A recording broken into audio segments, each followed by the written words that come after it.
Muy buenas tardes, estamos en nuestro último capítulo de este interesante programa que es Crónicas y Memorias Periodísticas de los últimos 50 años de la región por Radio Valparaíso en el 102.5 FM. En este programa que estamos en el 10º capítulo y hoy día tenemos una destacada periodista invitada, Patricia Stambuk. ¿Qué podemos decir de ella antes de presentarla? Es una periodista, una excelente entrevistadora, escritora de varios libros, ha sido corresponsal, pasó por todos los formatos periodísticos, ha tenido experiencia en televisión, en radio, en prensa escrita. Y además tenemos el honor, en el fondo, de contar hoy día con su presencia, porque es la primera mujer periodista que integra la Academia Chilena de la Lengua.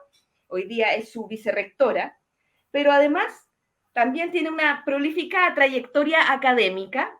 Si bien ella dice que su paso por la región de Valparaíso fue corto, no creemos que por eso no sea menos destacable. Y hoy día estamos con nuestro colega Marcelo Macellari, quien nos acompaña en esta oportunidad, y le damos la bienvenida a Patricia Stambuk. Patricia, ¿cómo estás? Muchísimas gracias. No saben lo placentero que es, y quiero compartirlo esto con los auditores, que es tener frente a mí, a través de este recurso, a Francisca Ugarte y a Marcelo Macellari, que fueron mis alumnos. Por supuesto, dos de mis brillantes alumnos. Felicitaciones por esta iniciativa y vamos andando con lo que quieran preguntar. A los entrevistadores no nos gusta mucho que nos entrevisten, pero le vamos a hacer empeño. Adelante. Excelente, Patricia. Mira, has dado en el clavo, nos ha costado un sinfín, han sido los entrevistadores periodistas los que más nos han cancelado las entrevistas, yo te diría, de mi experiencia laboral periodística en mi vida. Así que ha sido todo un desafío poder concordar estas citas, porque entendemos que también están sumamente ocupados todos y son personas sumamente hiperactivas y conectadas con la realidad, entonces sus agendas son muy apretadas. Yo te quería preguntar, primero que nada, para contarle a nuestros auditores, ¿cómo llegas al periodismo? ¿Y motivada por qué? ¿Bajo qué circunstancias de tu vida? Mira, llegué en forma indirecta porque primero estuve un año en Derecho y estaba estudiando en Santiago, me enfermé, tuve que devolverme a Punta Arenas, de donde soy, y entonces recapacité y yo había sentido esa desadaptación que podemos sentir los provincianos cuando vamos a una gran ciudad. En un curso que era de 200 alumnos, me sentía bastante como abandonada, de cariño. Entonces, en ese regreso, por haberme sentido de esa manera no tan confortable en la universidad, en ese regreso hice un cambio en mi vida y decidí cambiar a periodismo y tuve que dar la prueba de aptitud académica nuevamente. ¿Por qué?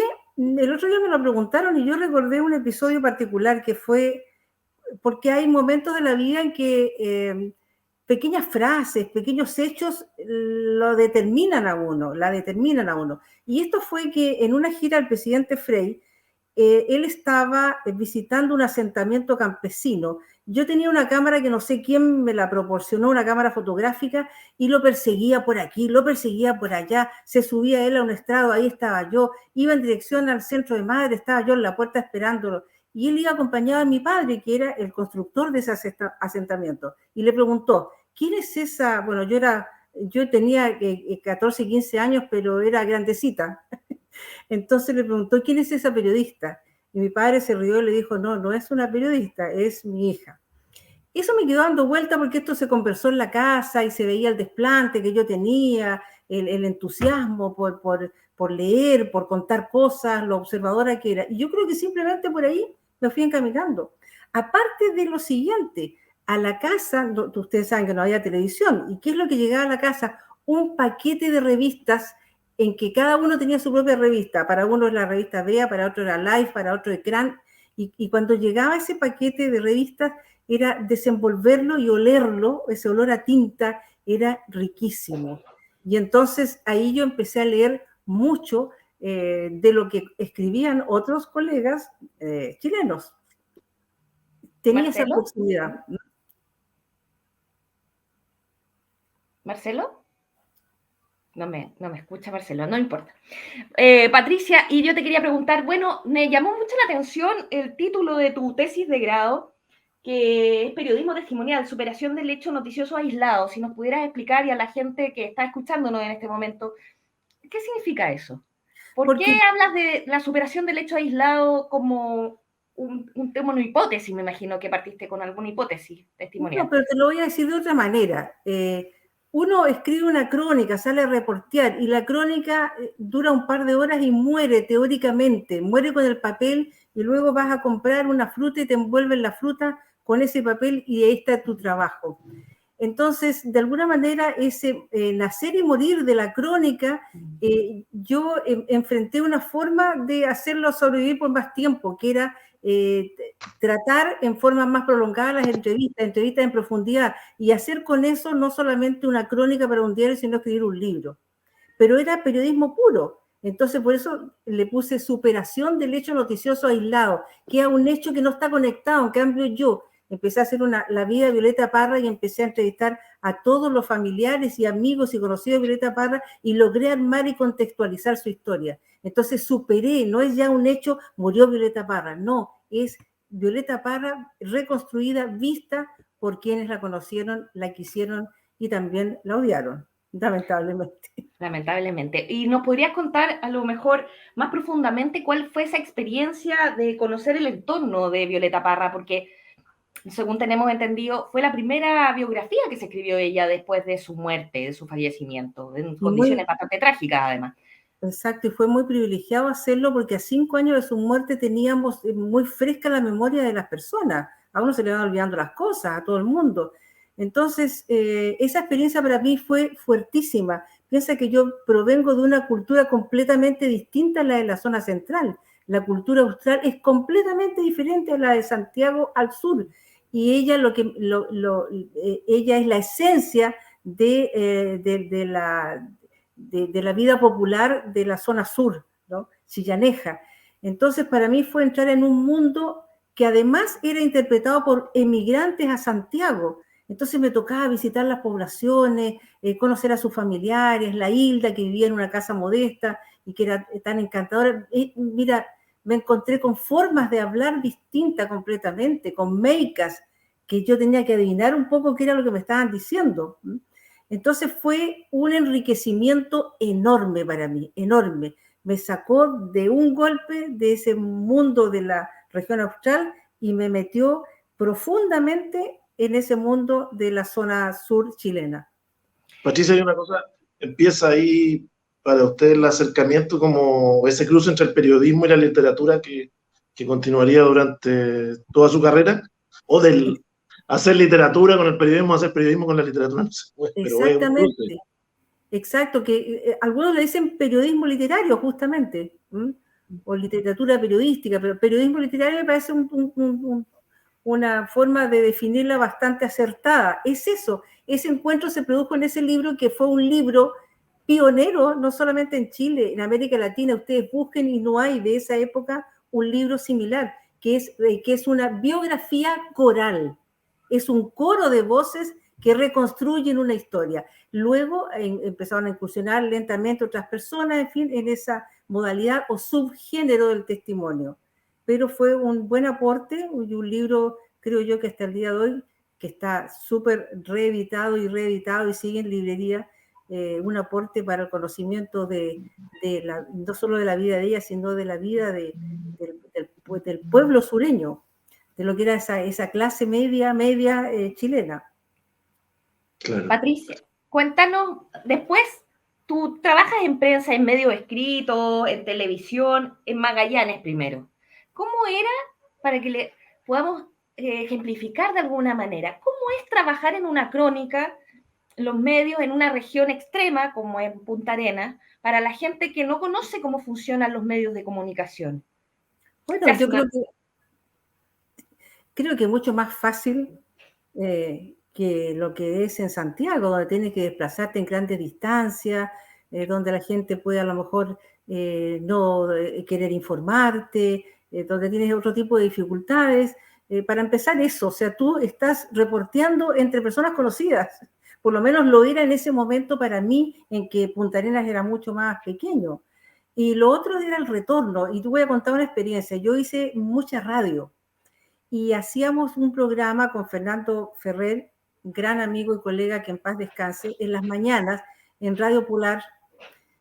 en que hacíamos un diálogo en que aparecíamos antagonistas, él opinaba una cosa, yo opinaba lo contrario, etcétera, hombre y mujer, entonces era un dúo, pero éramos muy amigos, eso la gente lo sabía y no lo sabía al mismo tiempo. El programa era opinante, y cuando salíamos del programa bajábamos del segundo piso de la radio y ya pasaba en ese momento un auto diciendo, oh, bien, lo que hablaron, o sea, el retorno era inmediato y esa experiencia es maravillosa. Lo que nosotros habíamos comentado, se comentaba, el señor que iba pasando en el auto y bajaba la ventanilla y nos saludaba, y luego nos íbamos a un café, y en el café seguía el programa que se llamaba Micrófono 2, y seguía el micrófono 3, porque seguíamos conversando con otros parroquianos con respecto a los temas que habíamos debatido esa mañana. Es como hablar del tercer tiempo, más o menos. Claro, y luego, bueno, todo lo demás, hice televisión también allá, pero esa anécdota es bien simbólica de lo que, y además es encontrarse en algunas entrevistas, que se dio con las raíces de uno, con la historia de la región, es estar en lo propio. Yo creo que el provinciano cuando reportea está más en lo propio que el capitalino. Patricia, disculpe, al principio de la entrevista decía una cosa que además caracteriza el trabajo que ha hecho y también lo académico, porque como académica y como profesora del ramo de periodismo interpretativo, como interpretar la noticia y salirse siempre de la coyuntura, porque el periodista, la mayoría de los periodistas lo que hacemos es trabajar el día a día. Uh-huh. Pero ¿esa fue una cosa que se dio o es una intención desde siempre de cubrir noticias más allá de lo... Bueno, porque no todos tienen la posibilidad de hacerlo. A mí me gustó el ramo de periodismo interpretativo desde siempre. Lo da Abraham Santibáñez, que en estos días en que va a salir este programa está defendiéndose de una serie de problemas de salud y esperamos que Abraham salga adelante. Y cuando yo quise dar elegir una cátedra en la universidad, elegí esa. Me gustaba mucho ese desarrollo, o sea, la noticia con su contextualización, con opiniones de personas, para decirlo en forma simple, o sea, no era el hecho solamente puntual, lo que pasó, a qué hora y dónde, sino por qué pasó. ¿Ah? ¿Es bueno que haya pasado? ¿No es bueno? ¿Qué opina determinada persona respecto al hecho? Interpretar más la noticia. Y eso, claro, me llevó a ser corresponsal de la revista Hoy, de la revista Ercilla, que tenían ese estilo de periodismo, el periodismo interpretativo, y eso también creo que me fue afirmando en esta forma de hacer periodismo que es con las entrevistas en profundidad. Siempre me gustó el reportaje, siempre, pero yo diría que mi gran amor en el periodismo ha sido la entrevista. Sí, claro. El género que cruza los libros, todo, porque se construyen sus libros a partir de entrevistas, de relatos corales, de eso es. Es el género madre del periodismo. Bueno, y ahí decía también que, porque preguntábamos en una conversación previa a esta entrevista, si habían personajes o entrevistados que en el área de la política, entrevistó al presidente Fred Ruiz-Tagle, leía parlamentarios, pero decía que tal vez los entrevistados como que le dejaron más, fueron no esos personajes tan conocidos, o tal vez intelectuales como el libro Chilenos for Export, como que con esos personajes se queda más que el parlamentario político. Exacto. A mí me gustó mucho entrevistar a los políticos. Yo sé que hay algunos colegas que entrevistan a los políticos, pero al mismo tiempo no les simpatiza a los políticos. A mí el carácter del político me resultaba siempre muy interesante y creo que una sola vez en toda mi vida sentí de alguna manera que la persona no me simpatizaba, pero en general, sea del color que fuese, a mí me resultaba interesante entrevistar a esa persona y tratar de llegar con cierta profundidad en las entrevistas a sus aspiraciones, a sus proyectos y a sus contradicciones también. Pero efectivamente cuando hice estas entrevistas en profundidad para este libro, que lo tengo a mano, Chilenos for Export. Sí, me quedó una tremenda impresión de casi todas las historias que están contenidas aquí, pero en especial algunas que tienen que ver justamente con la vocación que uno sostiene, afirma y desarrolla en toda su vida. Y fue el caso de 3 personas. Fue el caso de Fernando Cran, que a lo mejor mucha gente no lo ubica, pero es uno de los chilenos más destacados que hemos tenido en el mundo del dibujo, del diseño, Él estuvo un tiempo trabajando en las revistas chilenas, pero después se fue a España. En España, en Barcelona, era una persona destacadísima, de primera línea, con grandes exposiciones en grandes salas, etc. Bueno, Fernando Cran, el otro era Guillermo Muñoz Vera, un gran pintor realista que tiene algunas pinturas en el metro nuestro y que también en España él pintó al rey de España, bueno, al ex rey, ¿no? Al padre, que más vale no hablar de él mucho. Y luego Juan Pablo Izquierdo. ¿Qué es lo que une a estas tres personas? Historias dramáticas que marcaron sus elecciones profesionales. Y les voy a contar muy rapidito. Fernando Cran hace un viaje con un hermano por América y al regreso a Chile se vuelcan y el hermano muere en sus brazos. Fernando estaba estudiando Derecho porque los padres de alguna manera te condicionan qué es lo que quieren que tú estudies. Y el hermano, muriendo en sus brazos, le dice, deja el Derecho, hermano, dedícate a lo que tú quieres. Ahora reza un Padre Nuestro por mí. Ustedes comprenderán que yo lloraba junto con Fernando Cran. Y me emociono también ahora. Porque al relatar con esa intimidad de los momentos más dramáticos de la vida, tú entras también en sus sufrimientos, así como en sus alegrías. Bueno, ahí tienes un caso. Fernando efectivamente dejó Derecho y se dedicó al arte. Luego, también similar, Guillermo Muñoz Vera tenía un hermano. Al hermano, su padre médico le dijo, tienes que estudiar medicina porque sacaste tan gran puntaje. El hermano era muy infeliz porque quería ser músico. Se suicidó. No soportó estudiar y estar en algo que no le gustaba. Guillermo entonces se dedicó a la pintura y sus padres le permitieron ir a la Escuela de Bellas Artes e hizo la carrera de pintor realista que ha desarrollado, que es tremendamente exitosa. Y Juan Pablo Izquierdo también. Sus padres quisieron que estudiara arquitectura. Estudió arquitectura y a los 3 meses dijo que él no podía seguir estudiando eso, que por favor lo dejaran estudiar lo que él quería, música. Y ustedes ven el director orquestal que es. Entonces aquí está, ¿cómo no te van a impresionar esas historias? No puedo hacer en detalle, pero ustedes ven lo dramático, o sea, esto justamente es todas estas personas que salieron a triunfar al mundo, porque no solamente en un país, sino que son conocidos en muchos países, partieron muy jóvenes y partieron con clara convicción de lo que querían y fueron vehementes y fueron decididos y llevaron adelante sus compromisos con cada una de sus carreras y todos fueron de gran excelencia.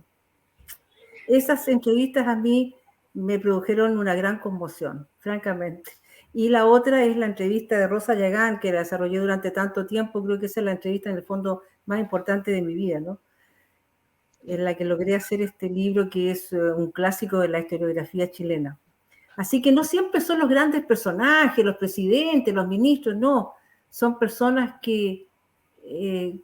con las que tú vibras en esa entrevista, por lo menos lo que me pasa a mí. Tal vez eso es lo que me facilita muchas veces que me cuenten tantas cosas y con tanta facilidad mis informantes.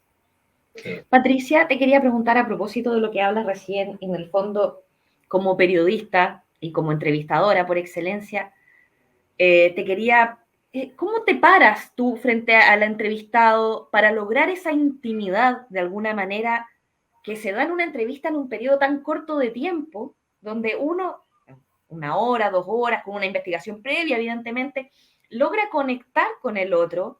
Y no necesariamente estoy hablando de las entrevistas a lo mejor de los políticos, porque ahí pasa a ser más bien un duelo, ¿no? Pero con las personas en su vida cotidiana, llegar a un nivel de intimidad tan importante para que te puedan contar una experiencia como las que tú estás relatando. No lo sé. Me lo han preguntado muchas veces si yo creo que en la mirada de uno con el otro sabe qué es lo que tú sientes y qué es lo que tú quieres. Y yo llego a acercarme a los Rapa Nui o a los Yaganes o a personas como las que conformaron este libro Chileno for Export con la actitud de entrar en sus corazones, en sus vidas. Y yo creo que el decirte que he llorado con ellos en algunos momentos, no en todas las entrevistas, pero en varias entrevistas con Rapa Nui, cuando me contaban de su opresión, de sus dolores, de lo que le había pasado al padre, de la fuga. Bueno, es algo tan fuerte. Yo creo que de alguna manera mi entrevistado siente que yo estoy totalmente comprometido con él y con ella. Debe ser eso, me imagino. Ahora, yo ahí no entrevisto, yo converso, me llevo una pauta que la tengo muy clara, pero el modo de llevar esa entrevista en profundidad es completamente distinto. ¿Ah? Vas navegando y avanzando en la medida de la memoria, porque en la medida en que tú abres una compuerta de la memoria, se empiezan a abrir otras, los olores, la fragancia, ay, ahora me acuerdo que pasó tal cosa, hace tiempo que no me acordaba de eso. Entonces tú dejas que fluya, que fluya, que fluya, después, porque estos son trabajos que no es una sola vez que tú visitas a la persona, sino que es una y otra y otra y otra, y la siguiente le dice, usted me contó la vez pasada tal cosa, y entras allí, pero no fuerzas en el momento, no fuerzas la memoria en el momento, dejas que la memoria repose y se enriquezca. Sí. Marisa, se lo hemos preguntado a casi todos los entrevistados porque estas entrevistas cruzan los últimos 40 o 50 años. ¿Enfrentó alguna vez la censura, por ejemplo, en dictadura o también en democracia? Porque a veces también hay censura en democracia. ¿Enfrentó alguna Sí, vez un entrevistado complicado, cosas que quiso decir y no pudo? sí. ¿Sí? Sí, claro, en Televisión Nacional en Punta Arenas me censuraron un programa, el director, que después siguió trabajando perfectamente en Televisión Nacional en Chile, hizo toda una carrera, él era director en Punta Arenas y dijo que se le había borrado el programa. Yo había entrevistado a un general, el general en esos momentos era intendente, y para no entrar en detalle con las preguntas, que yo me acuerdo de tanto detalle, pero sí recuerdo que lo confronté con un tema que era el que el ejército estuviera desarrollando actividades productivas, como por ejemplo enfardar lana en los campos que habían sido, por lo demás, de gente a quienes se lo había quitado en la reforma agraria durante el gobierno de Frei Montalva. Y esos campos no se los devolvieron a sus propietarios, sino que los tenía y los sigue teniendo el ejército. Entonces lo confronté, me dijo que no, ellos no hacían ningún tipo de actividad productiva. Y yo le mostré una foto de unos camiones yendo al muelle de camiones del ejército a embarcar fardo de lana. Bueno, de eso me acuerdo y no sé qué más fue. Esa se habría borrado. Como él dijo que se había borrado y yo renuncié inmediatamente al canal, pues yo era freelance, en todo caso no era contratada, ¿no? Porque eran tiempos en que era mejor ser no contratada. Entonces yo prefería, a pesar de que hoy día lo lamento por la jubilación, pero ¿qué le vamos a hacer? Fui libre. Entonces, él me pidió que hiciéramos de nuevo la entrevista. Y bueno, la hicimos de nuevo. Era un poco una forma de vencer la censura. Y luego, estando en el Mercurio del Paraíso, me tocó entrevistar a un empresario en Santiago y a él no le gustó la forma en que yo lo entrevistaba y hizo un pequeño escándalo, etcétera. Estaba el fotógrafo ahí conmigo, qué sé yo, y yo estaba pasando un momento muy difícil, acababa de enviudar, así que para mí fue como un shock, eso no puedo olvidar, ni siquiera me acuerdo el nombre del empresario, pero era un dirigente de una gran... No era solo un empresario, sino que era dirigente de una confederación de comercio, de alguna de ellas. Ese fue un episodio que recuerdo también. Y también el inolvidable. La primera entrevista que yo hice en Valparaíso, me pidió el entrevistado que yo le mostrara la entrevista y era un abogado. Y yo le dije, pero ¿cómo me pide usted eso? Que yo le muestre antes de publicar la entrevista. Usted, cuando va a emitir un juicio, cuando va a emitir una decisión en un caso judicial, usted le pregunta al acusado qué es lo que quiere que falle. Le dije yo, bueno, ¿qué me está diciendo? Usted me va a decir que parte de una desconfianza, usted es abogado, o sea bueno, la persona era una estupenda persona, me entendió perfectamente, parece que eso eran ciertos usos que él había tenido con otras colegas, en fin, y echó pie atrás y una bella persona, no tengo nada más que decir de él. Y así otras que no me iré acordando. Sí, siempre, bueno, una vez le dije a Ignacio Walker, le dije en una entrevista de televisión, usted es partidario del aborto. Esto fue hace la punta de años. Mira cuántos años llevamos con el mismo tema. Usted es partidario del aborto. Se enfureció. No, me dijo, yo soy partidario de legislar sobre el aborto. Bueno, eso no sería nada. Él tenía derecho a contradecirme, etcétera. Pero es que cuando salió del local donde estábamos haciendo la entrevista, llamó al director de canal y le pidió que me echaran. Así Y yo tal me la cual. quedé a reír, no querían echarme porque yo no estaba contratada, por lo demás. ¿eh? Pero bueno, ahora nos saludamos y todo. Imagínate. Hoy estamos con una destacada entrevistada, la académica, periodista y escritora Patricia Stam. Eso queríamos, Patricia, preguntar, hablábamos anteriormente de las entrevistas y algunos casos en particular o noticias que le haya tocado cubrir que ya sea por el impacto a nivel humano o periodístico hayan tenido y que quisiera destacar. Mira, de lo que puedo recordar, en Punta Arenas, algo que también me produjo una impresión. Siendo yo directora de una radio, de la radio Presidente Ibáñez, un día se acerca una persona a la secretaria y le dice que quiere hablar conmigo. No quiere dar su nombre, pero que era algo tremendamente importante. Y yo dije, bueno, que pase. Pasó y me ha contado, me dijo, señora, yo no puedo darle mi nombre, pero ¿le puedo grabar? No, no me puede grabar. Yo le voy a decir algo y necesito que usted verá lo que puede hacer. Y me ha contado del asesinato de unas personas en Tierra del Fuego. Bueno, yo desgraciadamente lo único que podía hacer yo es anotar lo que él me estaba contando y anoté todo y asumí, y que no es, uno siempre se tiene que tener la fuente, etcétera, pero yo tuve la certeza de que él me estaba contando la verdad. No se había hasta el momento hablado de ningún caso de atropello a los derechos humanos o no había claridad sobre algún atropello allá en Magallanes. Y lo salí al aire y dije que tenía un testimonio, que no podía dar el nombre, que no tenía grabado, pero que yo iba a leer lo que esa persona me había relatado. Y de ahí entonces empezó toda la investigación.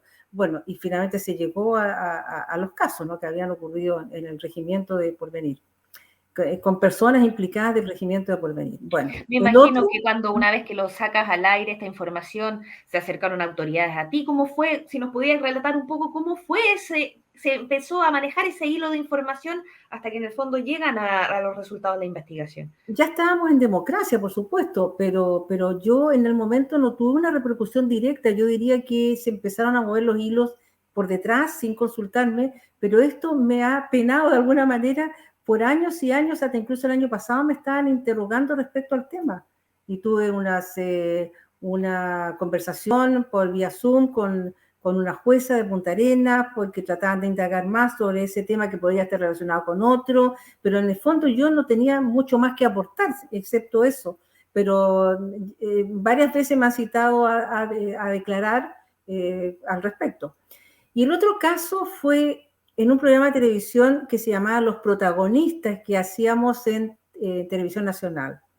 Bueno, allí en una oportunidad decidimos con el director Reyes entrevistar a quien ya había dejado de ser intendente, Gabriel Aldoney, como una entrevista más personal, más humana. Él había tenido un hermano desaparecido, etcétera. Y le hice esa entrevista en profundidad y él contó todos los trámites, todos los pasos que había seguido intentando llegar a la verdad con respecto a su hermano, las explicaciones poco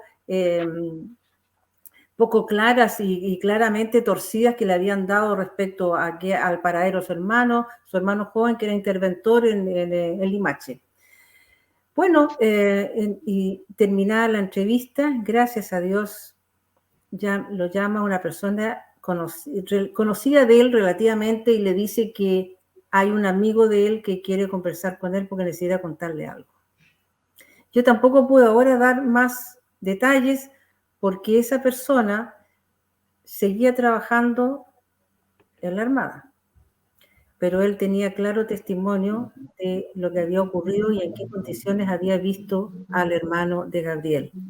De manera que allí empezó entonces a tirarse el hilo y se pudo conocer la verdad y se sabe el nombre de los responsables y del principal responsable de la muerte de su hermano que tenía menos de 30 años, 20 y tantos años. Entonces, hasta el día de hoy, Gabriel siempre recuerda con especial afecto que hayamos ahondado de esa manera, con emoción, en la tragedia de su familia y para lograr entonces llegar a la verdad de los hechos. Es decir, ¿cómo llega Isla de Pascua, Rapa Nui a su vida? Porque ha hecho 2 libros, investigaciones, muy relacionadas con el tema.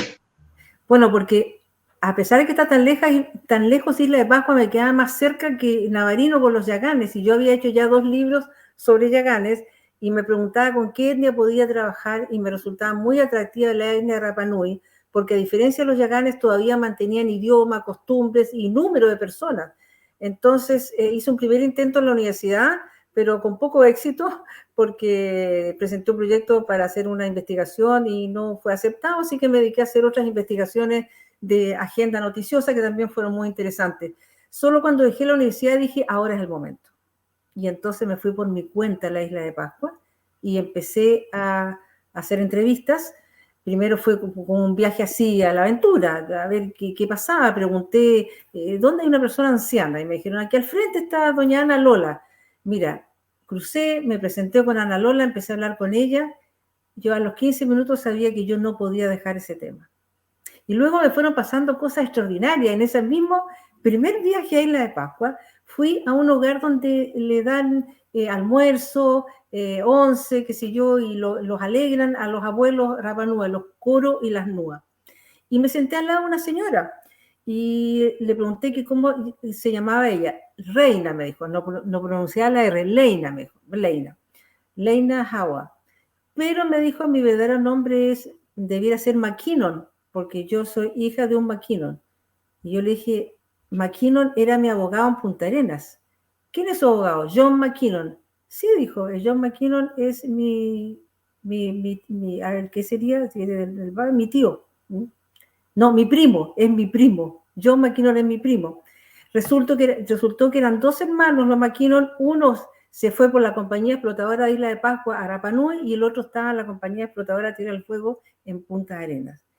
Y le digo, ¿qué anda haciendo? Y le digo, extraordinaria, qué coincidencia. Bueno, ¿y qué está haciendo usted acá? Yo le dije, estoy tratando de ubicar a Alfonso Rapu, que lideró la revuelta del año 64, 63, 64. Ah, me dijo, es mi hijo.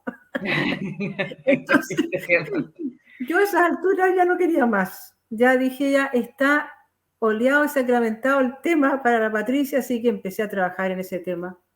Y así fue como lo desarrollé. Yo creo que ese libro también es una de mis obras mayores.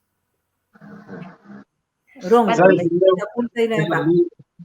Esos libros se han definido como investigaciones periodístico-antropológicas porque trascienden lo periodístico y se transforman en material de consulta y además para conocer una historia que uno ve tal vez desde lo turístico, desde lo curioso, pero no desde una investigación como de este tipo.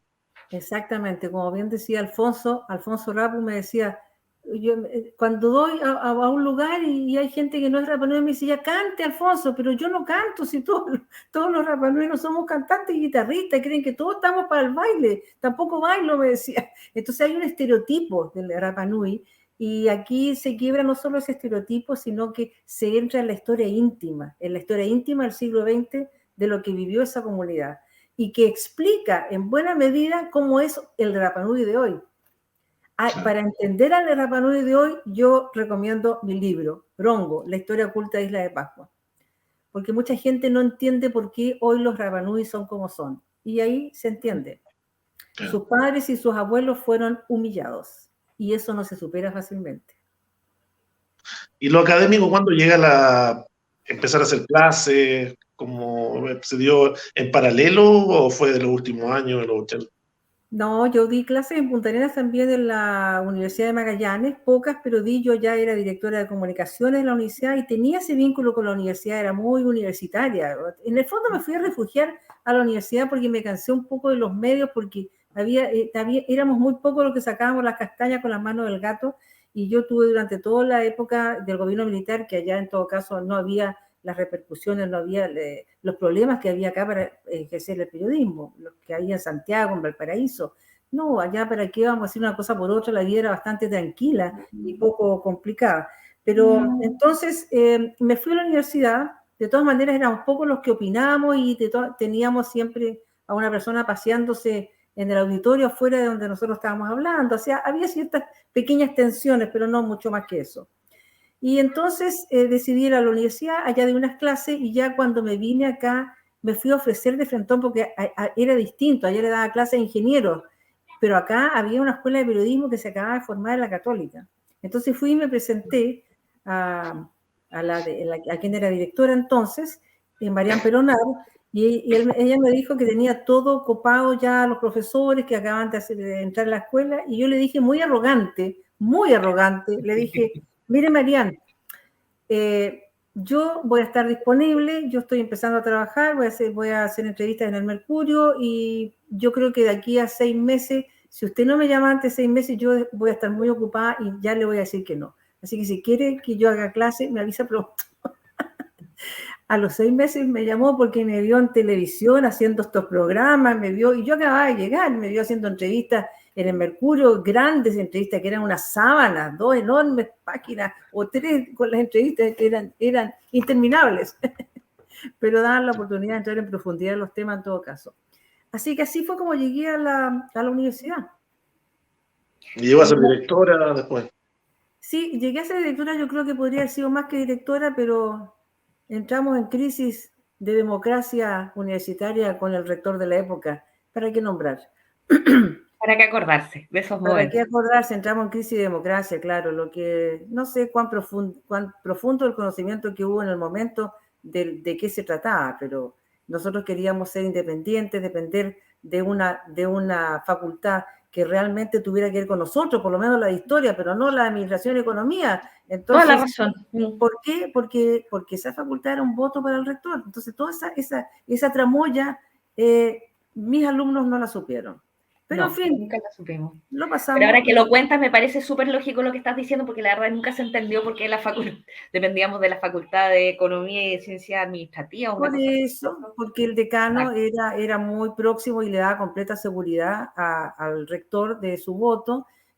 Recuérdense que yo armé un consejo superior y el rector, viendo la fuerza que estaba teniendo ese consejo superior, donde había gente del primer nivel de la universidad, me lo desarmó completo, lo demolió, lo hizo desaparecer. No hay consejo. Y después de eso me ofreció la destitución. Entonces yo francamente nunca dejo de recordar a un decano que me dijo, Patricia, te ves tan bien en la universidad, tú vas para decana. Pero la vida es la vida, la vida es la vida y sabe que yo no devolvería mis pasos, ninguno de mis pasos, pero estoy feliz de haber hecho cada uno de los que he hecho. En un momento, en conversaciones anteriores, decía que en un minuto ya estudiando periodismo, egresada, se había cuestionado el hecho de haber estudiado periodismo, y bueno, ya egresada, sí, efectivamente. Porque en un momento la dirección de los medios eran abogados, eran ingenieros, en algunos casos lo sigue siendo, y había muy pocos periodistas, o no habían periodistas como directores de medios escritos principalmente, que es lo que le interesaba. Exacto, en ese momento a mí me interesaba. Hoy día, si me ofrecieran la dirección de un medio, me daría una lata tremenda. Prefiero mi independencia y todo. Pero en ese momento sí me sentía capaz porque veía medios que yo podía dirigir mejor, que yo podía hacer mejor las cosas. Además, estaba en una situación privilegiada como periodista universitaria en Magallanes, donde no había periodistas universitarios. La única que había estudiado periodismo en la universidad antes que yo no ejerció nunca. Así que yo fui la primera de hecho, ¿no?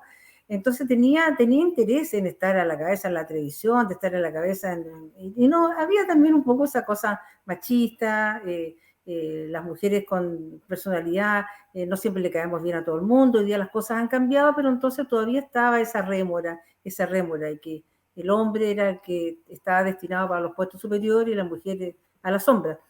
O como colaboradora. Entonces no se dio eso. Yo veía claro que los grandes medios nacionales, había abogados, ustedes lo saben perfectamente, y allá había empresarios. En los medios, en la radio, en la prensa, había empresarios, no periodistas. Entonces, de esa perspectiva, en algún momento pensé, ¿por qué no seguí yo estudiando Derecho y después me dediqué al periodismo con el título de abogado. Pero la verdad, no, yo no doy ni un paso atrás con mi profesión. Estoy feliz de haberla elegido. Y creo que fue un acierto eso que me puso el destino de tener que hacerme esta operación a fin de año, que no alcancé a llegar a los exámenes, y entonces darle un giro a mi vida y entrar en el periodismo. El periodismo es mi vida y mi pasión. Y al principio de la entrevista, o al medio de la entrevista, hablábamos de, valga la redundancia, de la entrevista como principal, como el género principal que cruza toda su carrera, pero también la investigación sobre la entrevista, porque ha hecho investigaciones sobre medios que ya no existen, revistas y medios del género en particular, y que esas investigaciones también han trascendido fronteras. Exactamente, han llegado, están publicadas y supongo que todavía se pueden encontrar y también están en textos escritos en la Universidad Complutense de Madrid. Yo la mostré en muchos congresos porque investigar en periodismo es poco frecuente, muy poco frecuente, y yo creo que es absolutamente necesario, que hay que incentivar que los periodistas investiguen los medios, por de pronto las agendas, la agenda de los medios, los productos, porque así entonces pueden entender la dinámica mucho mejor de cómo se ejerce el periodismo en la realidad. ¿Ah? Pero ¿cómo sabes tú cuáles son las temáticas preferentes de los medios si no llegas a revisar los diarios con otras técnicas más finas que la mera observación? De manera que desde muchos puntos de vista el periodista, el estudiante de periodismo debe hacer investigación con algún profesor. Y debe, con esa investigación, a lo mejor encontrar un camino personal para desarrollar otro tipo de investigaciones mayores fuera de la universidad.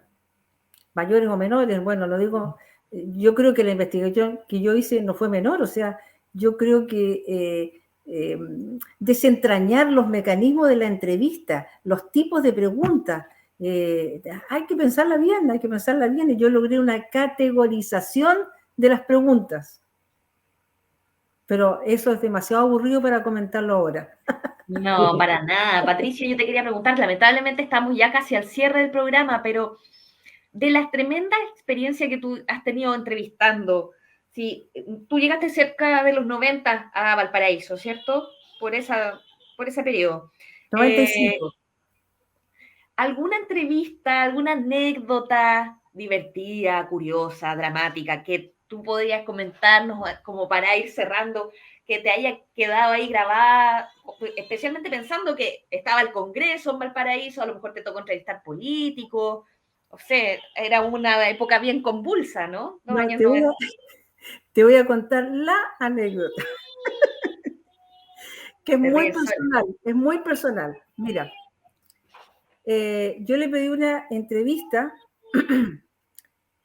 a Alex Absolomovich, que era en ese momento el gerente de la RPC, Refinería de Petróleo Concón, empresa donde había trabajado como 30 años como abogado, o sea, no llegó de un día para otro. Pero él llegó porque se lo pidió el presidente de la República después del lío del desmalezado.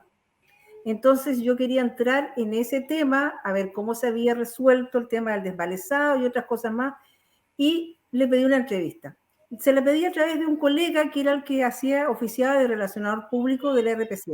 Bueno, me dijeron que sí y después me llaman y me dicen que no, el día jueves, cuando uno hacía la entrevista y rápidamente la producía para entregarla máximo el viernes o sábado para que apareciera el domingo, 2 enormes sábanas en el diario que era de otro formato en aquellos días.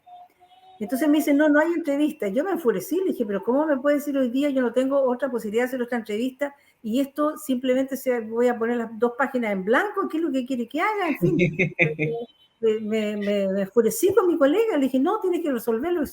Él volvió a hablar con Alex y Alex después me contó, años después, que cuando ya casados, que me contó que Jaime Alex, entonces ministro de Minería, le había sugirió que no diera la entrevista, pero él corrió con colores propios y decidió que no podía faltar a un compromiso y crearle un problema a esta periodista. Y me concedió la entrevista. Y esto fue como la historia de Menem y Boloco. él estaba viudo y yo después enviudé. Y colorín colorado, el resto de la historia ya la saben. Excelente, excelente. Me quedaría conversando con ustedes toda la tarde, pero yo sé que Patricia tiene compromisos importantes también y se hizo un tiempo en su agenda para darnos esta entrevista a 2 exalumnos de ella, que muy orgullosos estamos de poder tenerte en este programa. Nos quedó en el tintero hablar de la Academia Chilena de la Lengua, de ahondar a lo mejor más en tu paso por Valparaíso, pero a lo mejor tendremos, la vida nos dará otra oportunidad. Y contigo estamos cerrando este ciclo, que ha sido muy bonito, donde tuvimos la idea de entrevistar a los que entrevistan y a los que están ahí todos los días escribiendo las crónicas diarias de lo que después es la historia de las ciudades y la vida cotidiana de las personas, también darle un valor distinto, porque no todas las entrevistados que hemos tenido han estado en los mismos frentes, no todos han sido el mismo tipo de reporteros, algunos han estado en la radio, en el interior, otros han estado en la crónica diaria de los medios de comunicación escritos, otros en la televisión, y ha sido una oportunidad muy interesante para ir rescatando esas memorias. Así que nuevamente, Patricia y Marcelo, yo les quería dar las gracias por acompañarnos hoy día y despedirnos, y no sé si quieren decir alguna última cosa en este bloque. Ha sido un encuentro muy grato con ustedes. Cada vez que un alumno me pide algo, yo jamás diré que no, nunca. Cada vez que un alumno me dice, profe, y ya son periodistas hechos y derechos, con lindas carreras, con lindas actividades, con muchos méritos, me siento muy honrada de haberlos tenido como alumnos y honrada por el cariño que todavía me tienen. Solo voy a decir eso. Muchas gracias a ustedes por esta invitación, Francisca y Marcelo. Gracias, yo quería agradecer a Patricia por su participación. Sé que no ha sido fácil porque está desde otra parte del país, pero interrumpió un poco sus vacaciones, así que muy grato compartir una vez más con ella y bueno, con todos los entrevistados, porque pues, las veces que yo pude participar en esto y en la producción periodística de este programa fue muy bonito porque es conocer historias, conocer el detrás de las noticias o el detrás de las personas que a veces uno ve como nombres en un diario, como firma en un diario y hay personas que han tenido que pasar por muchas cosas para hacer carrera en el periodismo, que no es fácil. Así que muchas gracias. Crónicas y memorias, gran actividad periodística, así que sigan en eso.